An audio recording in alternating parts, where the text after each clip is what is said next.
The Maccabees, heroes of faith, mighty warriors, kings destined for greatness, are celebrated in Catholic tradition as the champions of God's will.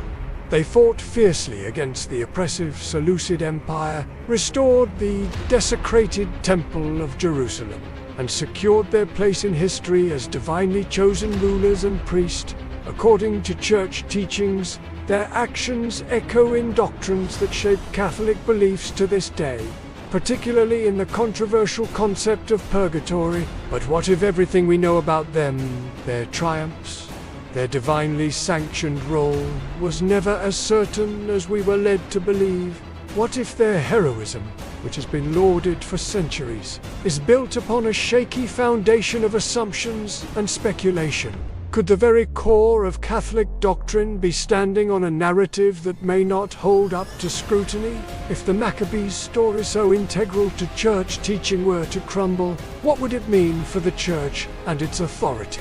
Could the traditions they've inspired, like purgatory and praying for the dead, lose their weight? This investigation will take us deeper into the Maccabees' mysterious rise to power, questioning their lineage, their priestly authority, and their place within Catholic theology. As we peel back the layers of history and doctrine, the questions will only grow. What are we left with if the Maccabees' legacy is exposed as flawed or fictional? The answers may not just change how we view the Maccabees. They could change how we understand the foundations of Catholicism itself. The Maccabees' legitimacy under scrutiny. The Maccabees' claim to the priesthood and their legitimacy are fundamentally unfounded and unsupported by historical evidence. The books of Maccabees claim that the Maccabean revolt led to the rededication of the Jerusalem temple and the establishment of the Hasmonean dynasty. However, this narrative, upon closer examination, lacks substantial historical or biblical evidence and is steeped in speculation. Central to the Maccabees' claims is the desecration and subsequent restoration of the temple.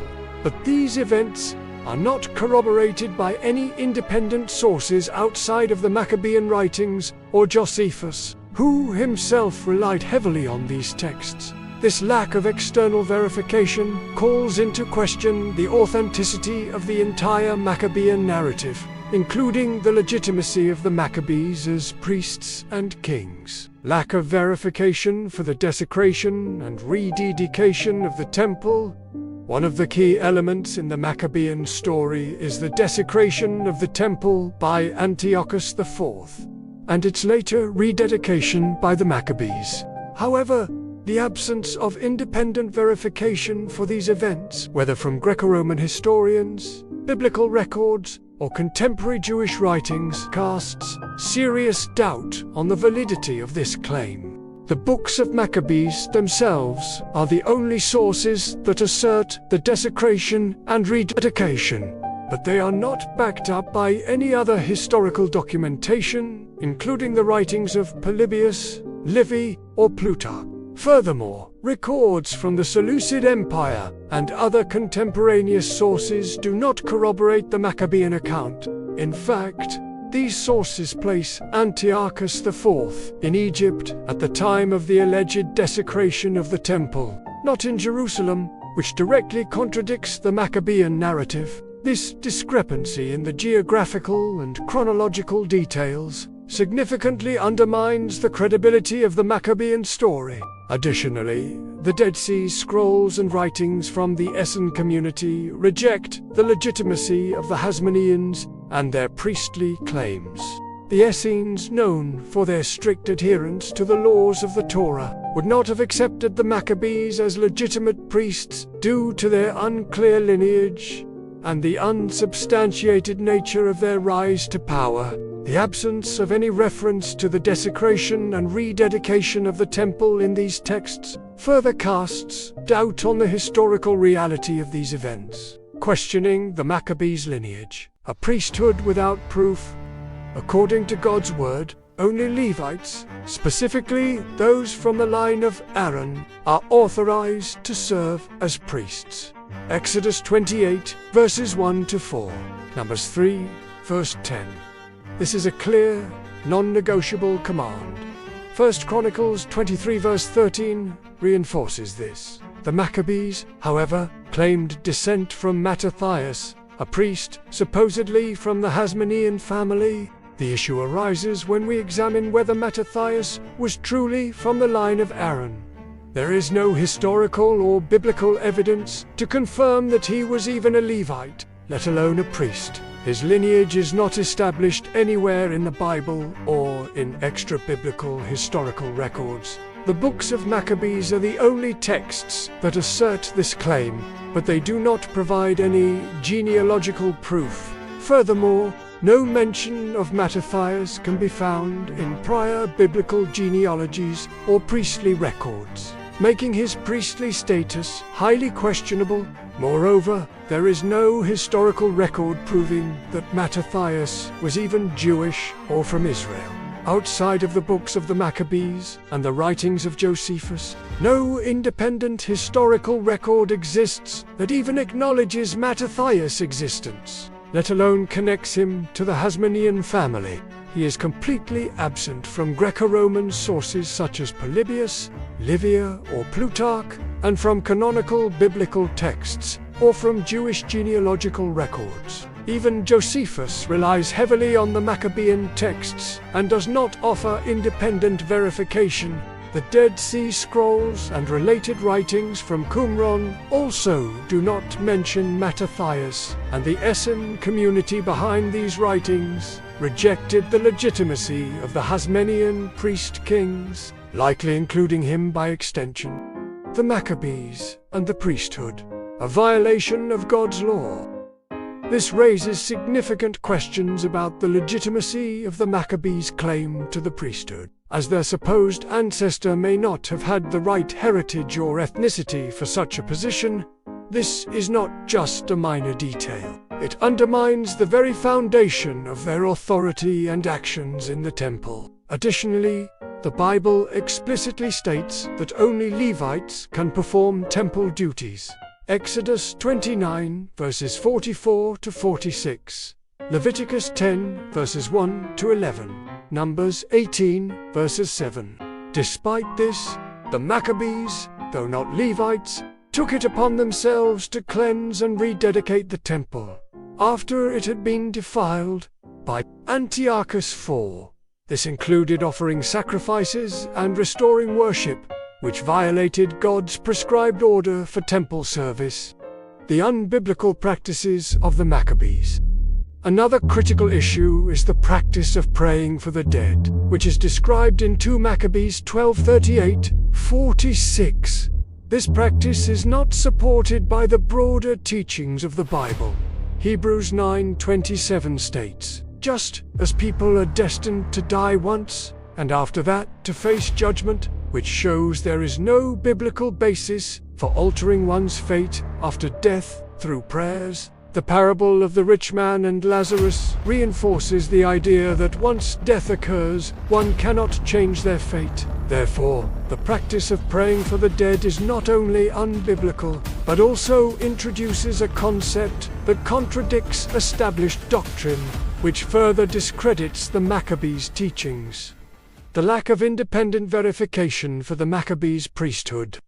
The Maccabees' priestly lineage and role are found only in the books of 1 and 2 Maccabees. There is no independent biblical or historical documentation that validates their claim to the priesthood. In fact, the absence of Mattathias or his descendants from any canonical priestly genealogies is striking. Furthermore, all subsequent historical references to the Maccabees' priesthood and their involvement with the temple are based on the Maccabean accounts themselves. This creates a circular source problem. The Maccabean narrative cannot be independently verified, because all external sources simply rely on these same texts. The books of Maccabees were likely written after the revolt, with the authors benefiting from hindsight. These were not eyewitness accounts, but retrospective, possibly influenced by later beliefs or political motives. Contradictions in the historical record. The Maccabees' priesthood under fire. Outside of the books of Maccabees and Josephus, there's no independent source that confirms the historical accuracy of their priestly role or even their existence. This includes records from the Seleucid Empire, the Hasmoneans, or other contemporary sources. Furthermore, there's no evidence outside the books of Maccabees and Josephus that even confirms any of the individuals or events. Records from the Seleucid Empire, the Hasmoneans, and other sources suggest other families or powers were in control. This casts serious doubt on the Maccabees' claims of priestly authority, especially since their rise contradicts surrounding power structures. When comparing the Maccabees and Josephus with external sources like Polybius, Appian, Plutarch, and Livy, a major discrepancy arises. These sources place the king in Egypt, not in Jerusalem, during the period in question, 168 to 165 BCE, but according to these more reliable accounts, the king was involved in military campaigns in Egypt, not desecrating the temple. This misalignment of geography and chronology raises further doubts about the accuracy of the Maccabean narrative. The missing Mattathias, a historical ghost. There is no evidence of Mattathias even being alive. Not just lacking evidence of him being of Hebrew descent or from the Levite tribe, the actual existence of Mattathias is not documented in history. Before the Book of Maccabees, there were no other sources that mention or record any of the individuals in the 3 books of Maccabees, whether biblically, in Hebrew texts, or historical records. The Maccabees' authority questioned. All sources outside the Maccabean accounts when it comes to the priesthood, the temple, and related events are actually derived from the Maccabean books. There are no sources outside the Maccabean books that can confirm any of their claims, and because of this, the Maccabean claims are questionable, since all corroboration comes from sources that are dependent on the Maccabean narrative. Some groups did not consider the Maccabees reliable due to concerns over kingship, the warrior-priest role, and the unbiblical nature of a priest being both a king and a warrior. These concerns were present among groups such as the Essenes and communities behind the Dead Sea Scrolls. The Maccabees' bloodshed and disqualification from priesthood. According to God's law, priests must remain pure and avoid shedding human blood, except in rare, divinely sanctioned cases such as capital punishment. Numbers 35, verses 33 to 34. The Maccabees, however, were military leaders who engaged in warfare and killed men. Warfare and the shedding of blood violate the purity laws outlined in Leviticus 21 verses 1 to 2 and Numbers 19 verses 11 to 16.